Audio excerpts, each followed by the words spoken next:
Oke teman-teman, di sini saya akan menjelaskan tentang penerapan manajemen sumber daya manusia dan mengelola keanekaragaman sumber daya manusia. Memahami perkembangan sumber daya manusia dalam era globalisasi memberikan indikasi pentingnya mengelola keragaman atau diversity. Keragaman dan globalisasi tersebut akan secara otomatis menciptakan organisasi yang bersifat multikultur. Tim yang multikultur mampu menciptakan pendekatan inovatif terhadap tantangan organisasional yang kompleks beserta implementasi solusinya. Dengan demikian, manajemen sumber daya manusia atau SDM harus menjalankan peran secara optimal atas program-program pengelolaan diversity untuk memberikan hasil yang maksimal. Yang pertama ada diversity sebagai suatu perspektif.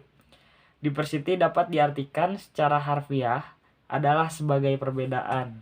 Perbedaan yang sering dibicarakan merupakan perbedaan dalam hal etnik, warna, kulit, perbedaan jenis kelamin, dan masih banyak lagi. Nah, yang kedua, diversity dan implikasinya dalam persaingan organisasional. Persaingan merupakan suatu kondisi dalam dunia bisnis yang memotivasi para pelaku bisnis untuk dapat menciptakan keunggulan di antara pesaing yang lain dalam mencapai tujuan organisasi. Nah, yang ketiga, tingkatan sosial di lingkungan kerja. Perilaku orang akan terus berbeda setiap harinya, baik pemikirannya, keputusan pengambilan masalah, dan masih banyak lagi. Namun dari cara pandang, orang itulah yang perbedaan timbul antara satu orang dengan orang yang lain. Dinamika ketidaksamaan kualitas seseorang merupakan akar dalam organisasi secara hierarki, berdasarkan pada karakteristik sesuatu, seperti jenis kelamin, umur, penghasilan, atau pendidikan. Nah, yang keempat, kebudayaan versus diversity dalam manajemen sumber daya manusia. Bergeraknya berbagai hal di era kompetitif secara global mempengaruhi berbagai bidang kehidupan, termasuk salah satunya bisnis dan manajemen yang lebih cepat berkembangnya daripada di masa silam. Yang kelima, Di sini saya akan menjelaskan tentang variabel-variabel yang dapat mempengaruhi individu dalam organisasi. Perilaku individu dalam organisasi adalah bentuk interaksi antara karakteristik individu dengan karakteristik organisasi. Menurut Nirman dalam SOP-nya tahun 2008 menjelaskan bahwa variabel-variabel yang dapat mempengaruhi individu itu terdapat 5 poin. Di antaranya yang pertama, ciri-ciri biografis seperti umur, jenis kelamin, banyaknya tanggungan, status perkawinan, dan masa kerja. Yang kedua itu kepribadian. Pada dasarnya, kepribadian dipengaruhi oleh lingkungan, keturunan, dan situasi. Oleh karena itu, berbagai macam kepribadian akan mempengaruhi seseorang dalam organisasi. Yang ketiga itu sikap atau attitude, di antaranya ada kognitif, afektif, dan konatif. Dan yang selanjutnya itu kemampuan. Maksudnya di sini kemampuan adalah kapasitas seseorang dalam melakukan banyak kegiatan dalam satu pekerjaan. Yang kelima itu atau yang terakhir adalah persepsi. Persepsi merupakan tindakan menyusun, mengenali, dan menafsirkan informasi sensori guna memberikan gambaran dan pemahaman tentang lingkungan. Selain 5 poin yang saya sebutkan tadi, ada beberapa poin lagi yang dapat mempengaruhi individu dalam organisasi. Yang pertama itu belajar. Belajar merupakan proses perubahan permanen perilaku seseorang. Yang kedua yaitu kepuasan kerja. Maksudnya, semakin seseorang puas dalam pekerjaannya, maka tingkat produktivitas pekerjaan orang tersebut pun meningkat. Dan yang terakhir yaitu motivasi. Motivasi merupakan dorongan yang ada dalam diri orang tersebut. Sekian pemaparan dari saya. Terima kasih.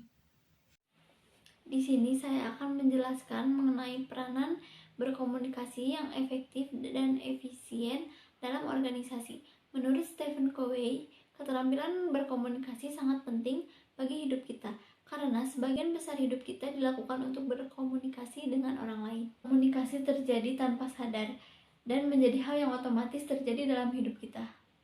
Proses komunikasi adalah bagaimana seorang komunikator menyampaikan pesan kepada komunikannya sehingga dapat menciptakan persamaan makna antara komunikator dengan komunikannya. Komunikasi menjadi hal yang penting bagi sebuah organisasi untuk mendapatkan informasi. Dengan adanya komunikasi yang baik, sebuah organisasi dapat berjalan dengan sebagai mestinya.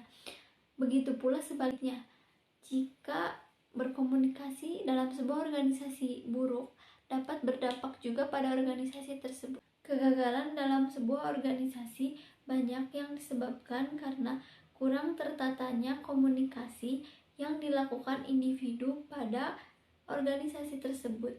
Ada dua proses komunikasi menurut Effendi 1986. Yang pertama, proses komunikasi primer merupakan proses yang penyampaian pesannya menggunakan lambang simbol seperti kial, gestur, gambar, dan sebagainya. Yang kedua, proses berkomunikasi sekunder merupakan proses penyampaian ide atau gagasan dari seseorang kepada orang lain dengan menggunakan alat atau sarana sebagai media kedua setelah menggunakan lambang sebagai media pertama. Selanjutnya, di sini saya akan menjelaskan tentang penerapan motivasi hierarki dalam organisasi. Dikemukakan oleh Abraham Maslow tahun 1943 menyatakan bahwa kebutuhan dan kepuasan seseorang itu jamak yang meliputi kebutuhan biologis dan psikologis berupa material dan non-material. Penerapan kebutuhan manusia menurut Maslow dibagi menjadi 5. Yang pertama, kebutuhan fisiologis atau physiological needs diterapkan ketika sebuah organisasi memberikan sistem pengajian yang memenuhi kebutuhan hidup layak bagi anggotanya.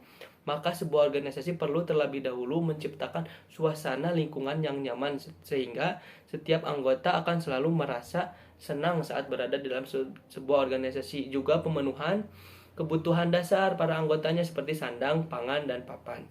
Yang kedua ada kebutuhan rasa aman atau safety needs. Kebutuhan akan rasa aman ini meliputi keamanan secara fisik dan psikologis. Keamanan dalam arti fisik mencakup keamanan di tempat pekerjaan seperti memberikan berupa sebuah tunjangan kesehatan dan hari tua. Keamanan psikologis bisa diterapkan dengan menetapkan pengembangan karir yang lebih baik terhadap anggotanya.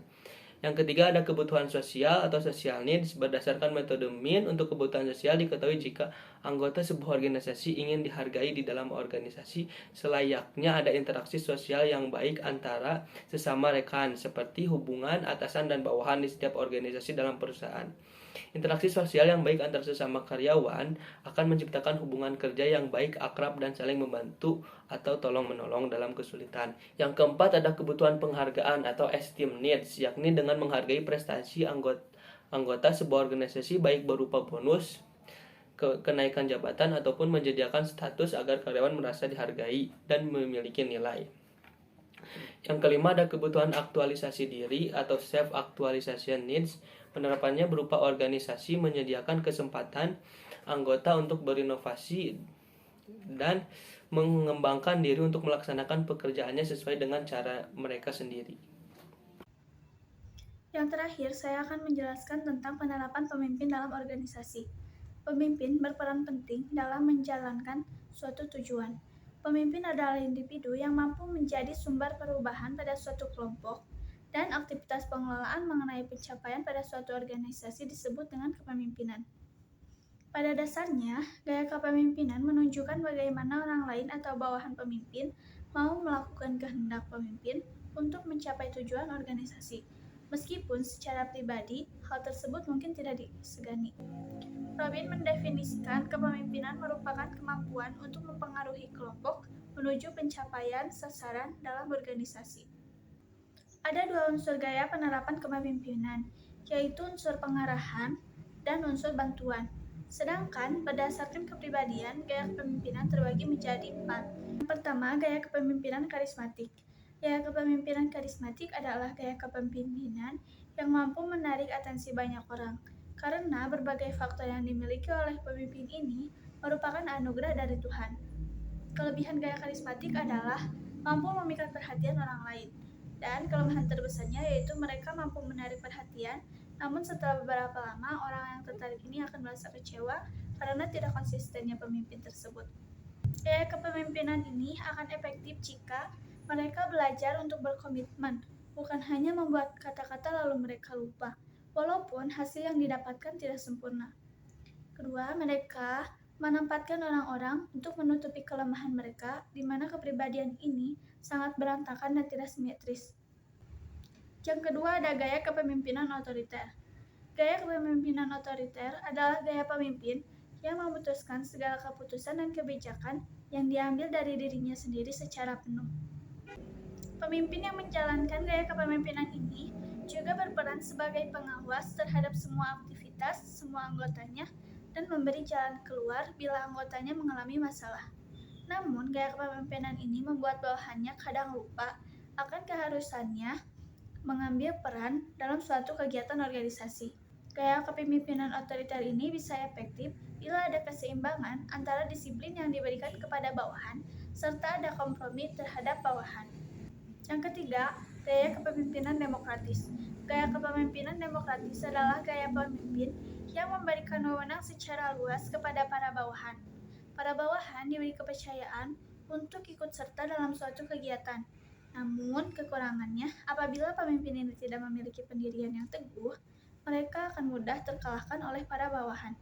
Gaya pemimpin ini akan efektif jika pemimpin selalu mengupayakan dirinya ada di posisi menang, agar tidak selalu kalah tanpa merugikan pihak manapun.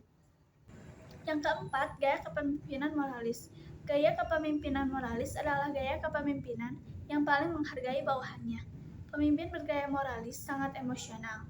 Terkadang mereka selalu menampilkan sisi kepribadian mereka, sehingga bisa saja saat mereka melengah, ada bawahan yang memanfaatkan untuk hal yang negatif. Gaya kepemimpinan moralis efektif bila pemimpin tersebut mampu mengatasi kelabilan emosinya.